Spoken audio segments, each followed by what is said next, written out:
G'day folks, welcome back to the channel. Today we're going to start from the end, which is actually we're at the end of day 2 on the BMW Safari 2024, and I've been riding the F900GS. It is everything that they kind of say it is. It is a noticeable step up from the old 850GS. It's going to be an option for a lot of people, especially for those BMW riders that wanted more sort of hardcore capability. This is definitely going to tick that box for them. It's actually a real contender. So let's go back to the start of day 1 and we'll go from there.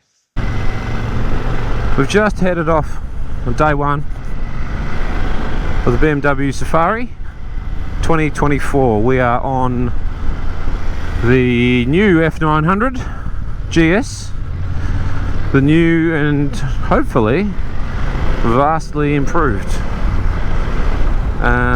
Yeah, lots to talk about this bike. We'll get to that later, but I just want to talk about the initial feel.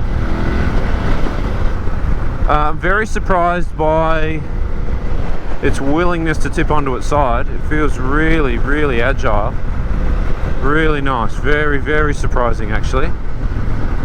We've had a bit of a tweak of the settings already.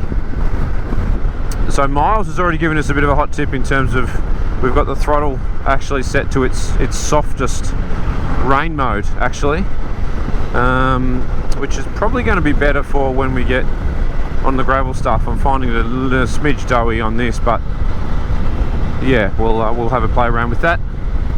Engine wise, yeah, it's not, obviously we've literally only just got on it. It feels pretty soft down low compared to what I imagined it would be. Now bear in mind that I have just spent a fair bit of time on the Tiger 900 literally last week, because I figure it will be one of their main competitors, and I think the Tiger probably has a stronger bottom end, but we'll see how we go. I haven't really tested her out the top end yet, literally haven't even got out of town, so we're going to check in a bit later.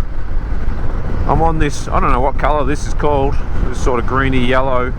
I'm sure it'll be called some sort of, you know, acid yellow or something funky like that. But I'm on this one. Spencer's on the trophy colour. Interestingly enough, the trophy colour, which is that blue, white and red one, it comes with a bash plate and a tinted front screen, whereas this one doesn't. And I think it comes with, yes it does, it comes with steel or maybe they're alloy handguards instead of these plastic ones. That's just the way they're bought in. Yeah, you can accessorise obviously this colourway up with all of those things, no doubt, but yeah, interesting. Yeah, really, really wants to get on its side nicely. That's surprising. Yeah, super keen to put this through its paces. Feels pretty good so far.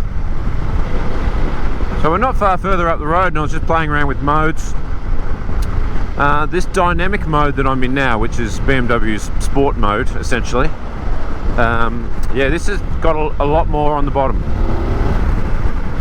So yeah, there's some grunt there actually. That's nice. Nice intake growl coming through the tank there. Let's talk about that tank. It is a plastic tank now, reduced in capacity down to, I'm probably going to get this wrong, but I think it's 14.5 litres. That's where they've saved a fair bunch of weight over the previous model. Obviously you're not going to have the same range with that reduction, so you're probably looking at 300 k's range kind of max, depending on how ham-fisted you are with the right mitt. So yeah, it's a bit of a trade-off there. You're going to lose some weight from the top though, so that's nice. Always good to reduce a bit of that top heaviness. Front brake's not bad, that was one finger and not a very big squeeze at all. Nice feel to it. Really looking forward to put this suspension through its paces. Yeah, it's going to be a fun couple of days. I flicked it back into Enduro Pro, and yeah, the difference in map is massive, just massive between Yeah, that dynamic mode, which I'm assuming had a dynamic throttle map, and Enduro Pro that I've got set to the softest throttle map. Yeah, that bottom end is just super soft in that rain map. I might end up going back to essentially like a street mode, I think. Well, that is tight. The sign wasn't kidding. Quick shifter feels pretty good.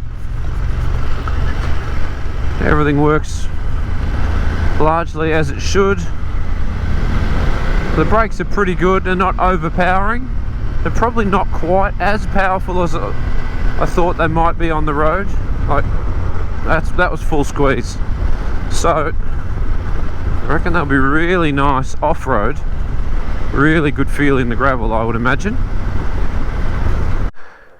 Just got a little stop in proceedings. We were going to try and get a shot back of the escarpment over the other side with some sun on there, but Parks won't let us in there. But we can have a bit of a look here. Crouch down with the two different colourways. Give us a wave, Miles. There's the man, the hero, the legend, the myth. These two colours look pretty good. I don't know which one I like the best, actually.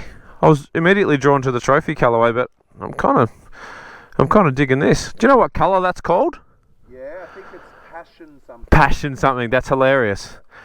I was trying to guess what it might be called on the way out, and I'm like, oh, it'll be acid something, or nuclear green. Passion something. The combo of the red frame with that green is pretty sharp. Yeah, it looks pretty cool. Yeah. Bit of water, motorbikes, sunshine. What more do you want?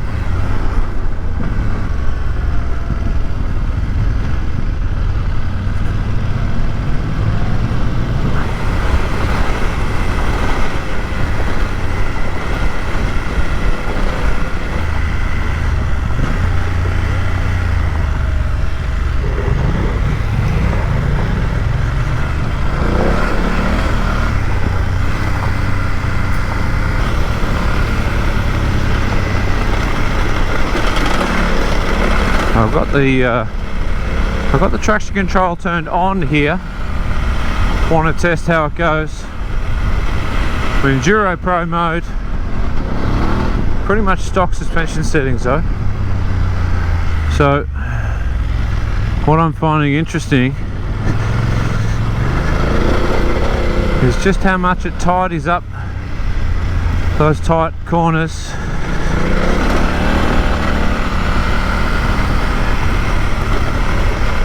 You can be ham-fisted with the throttle and it will just rein it in, which should be no surprise. That's what traction control is for, right?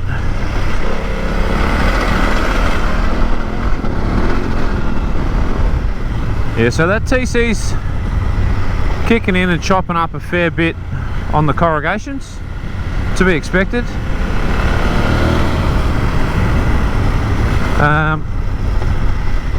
It's not too bad, it's just holding you up quite a bit. When it's not corrugated though, it's not too bad actually. I'm on a boat with some motorbikes. And there's Spen back over there, so I've got to wait for this to get back. And back, well, never mind. I was the last one on. That wasn't the plan. But here we are, Wiseman's Ferry. There's lots and lots of BMW riders. This guy's trying to fall in the drink. Yeah. Are we having a good time, guys? Are we having a good time? There we go. It is pretty dusty. But been following Miles along here for a little while. Not right up his ginger, but I'm trying to get close enough that I'm not in his dust cloud.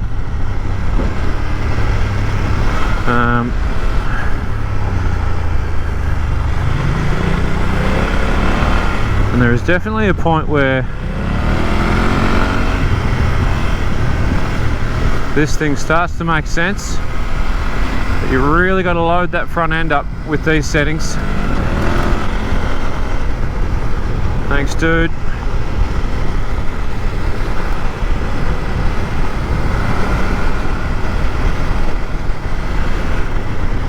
point we are sort of, I mean, we're riding smooth.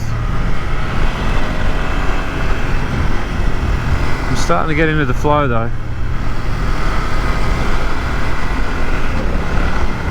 Man, it's dusty. So dusty. Should have probably wiped that lens earlier.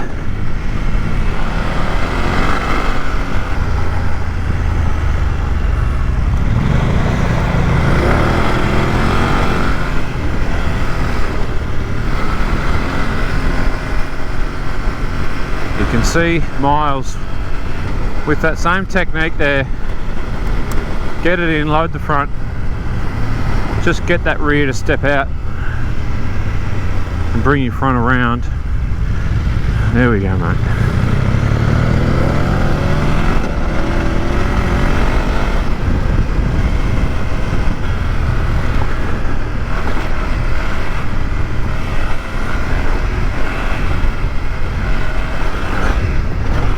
Oh wow, okay.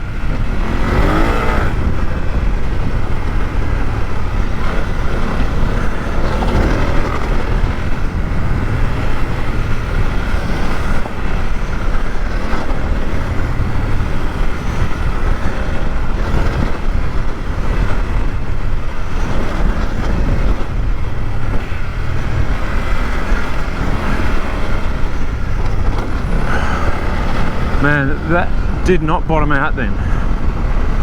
That is super impressive.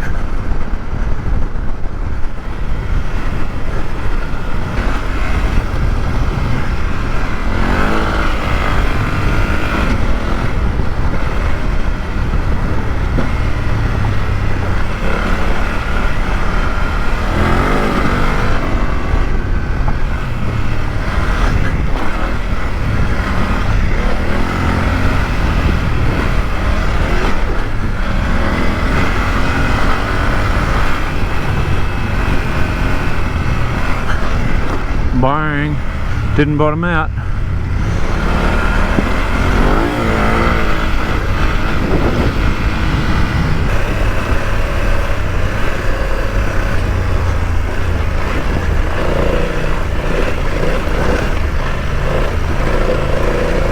Oh, I can't see in your dust, Miles. It's okay though. Good amount of grip on the rear, like it really just hooks in, and I've just muscled my way through those rocks. A very non-delicate line choice, but we got there.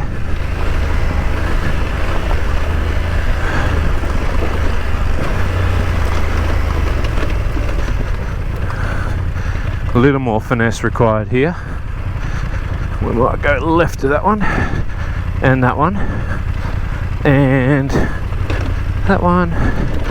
Drop down there, back in a second. Just compression braking.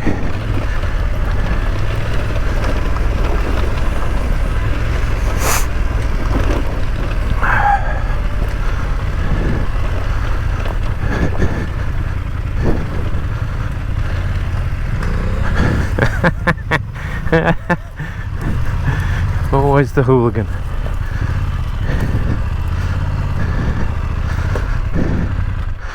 They're surprisingly capable, eh? Oh, that is good fun.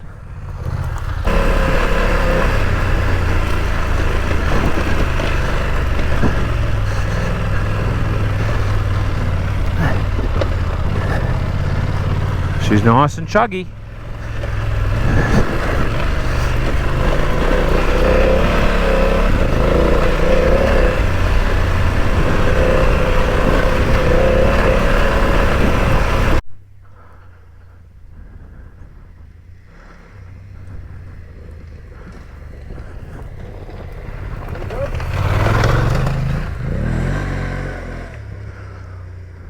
Sick.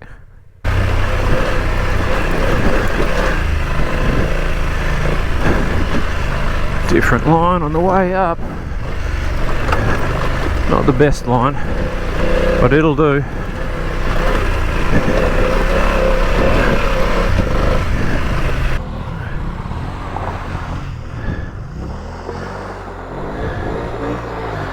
Yeah, boy. There it is. I'll flick that traction control off. See how we go. You can see how with the traction control turned off, progress over those little corrugations is noticeably improved.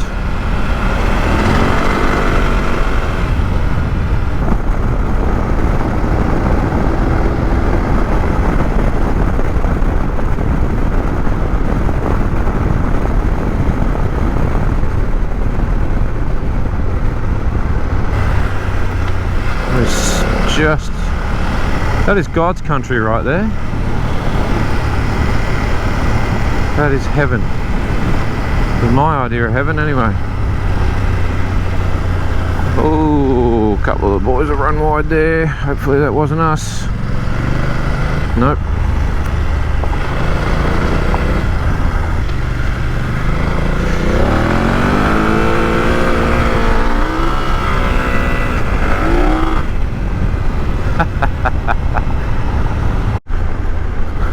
Seriously, this place is beautiful.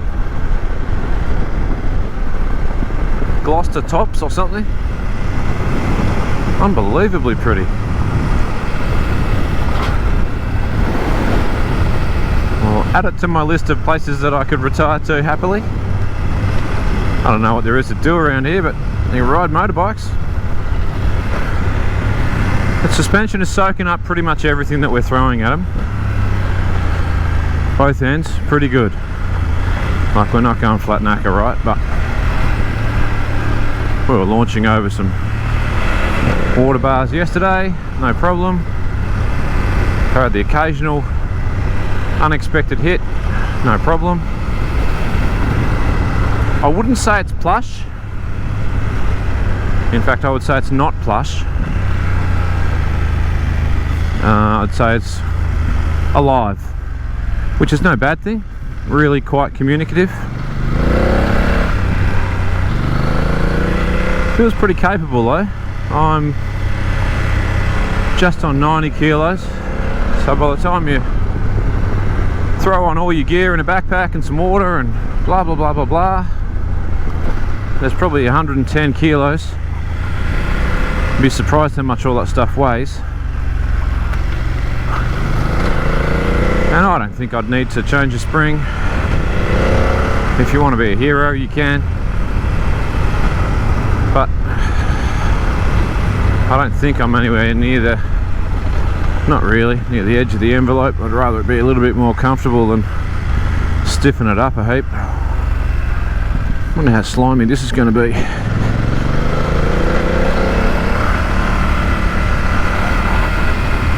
Seem to be an issue if you accelerate through. Anywho, so yeah, I think the suspension is kind of what I expected. Like, BMW are not going to label this bike an Enduro if it's not a little bit firm, you know? So it's sort of doing what it says on the packet. Fair bit of wind noise right here, but we're getting a bit of rain. What are we, just before lunch, day 2, it's just started to rain. Oh well, that might keep the dust down. Oh, it's a bit windy too, a bit squally. Oh, you gotta have a bit of everything on Safari. Yeah, that dust is definitely down. Yo, beauty. Wow, that's coming down. Hey Spen, what you were complaining about the dust before, yeah? I didn't want this mother. Have you ever seen a man more in a hurry to get his pants on? Picked up a bit of rubbish. That'll go in the backpack. Go, Miles. Come on. He's already wet, right? Like the thickest rain I've seen. They're big drops, eh? Oh, that was lightning too, was it? That's a yes. How quick was that? We definitely changed. Yeah! This is Safari, baby. Oh my god, it's even got harder. That has just got harder again. Far out. It is absolutely bucketing down. So, that rain that was in the sky,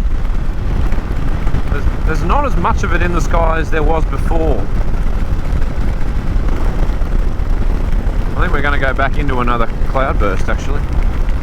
Anyway, all good. So we've been having the most fun, Miles and I, through this section. Really quite slippery, and it has, yeah, it's really rounded off my impression of the bike. Those couple of changes that we made to the suspension this morning, this was the perfect little run to test it out properly, where it's, you know, a bit slick, a bit slippery, and I'm super glad that we did it, because it was perfect.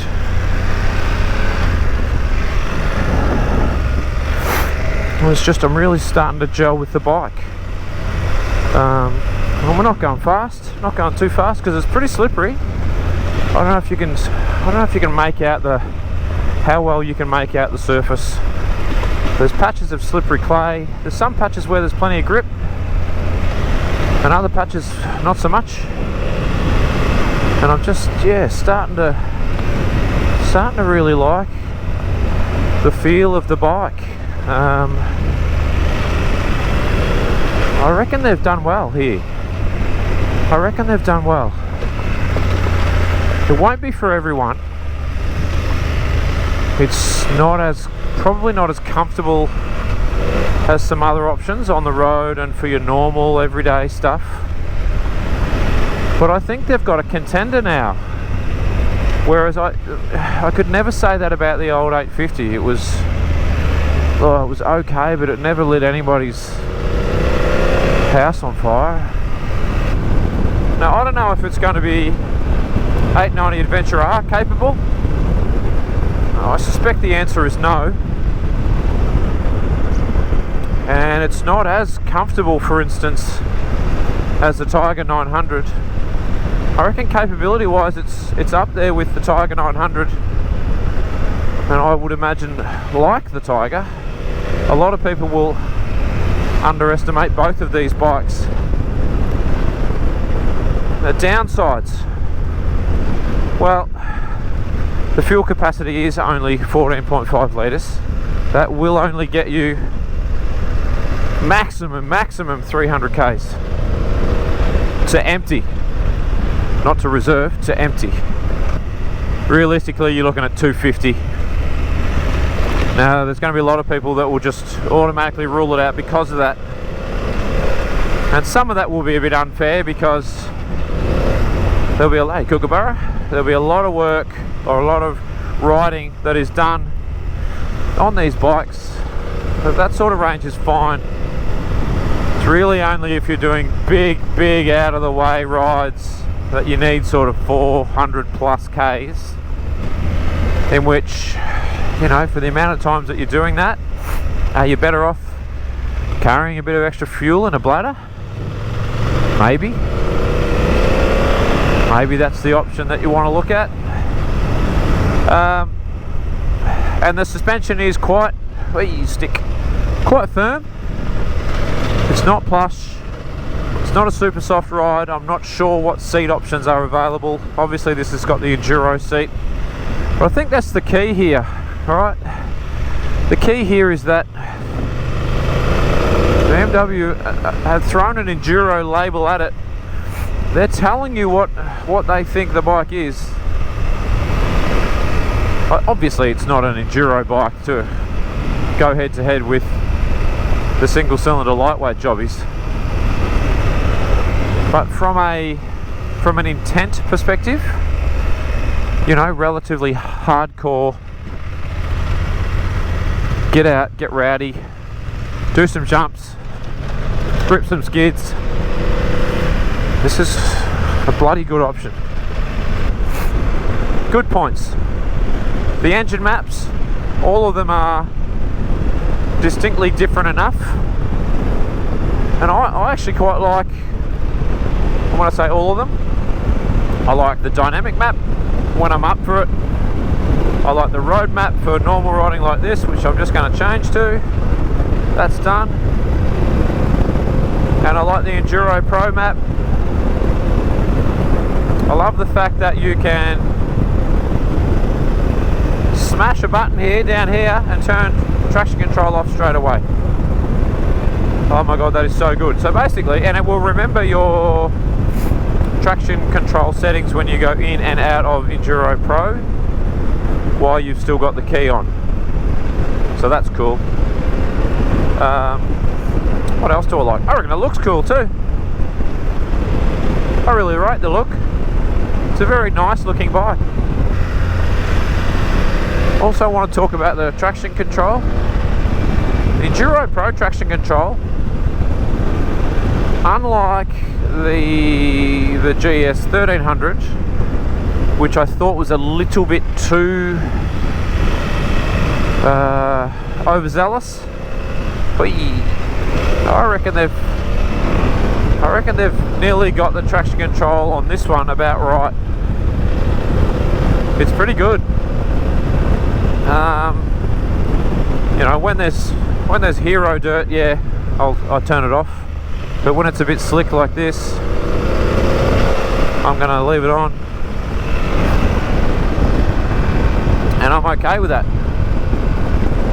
So there you have it, folks. I reckon they're on to a winner here. Bearing in mind that it is enduro, so it is, you know, it's not going to be as plush and comfortable as some other bikes out there in that middleweight sector.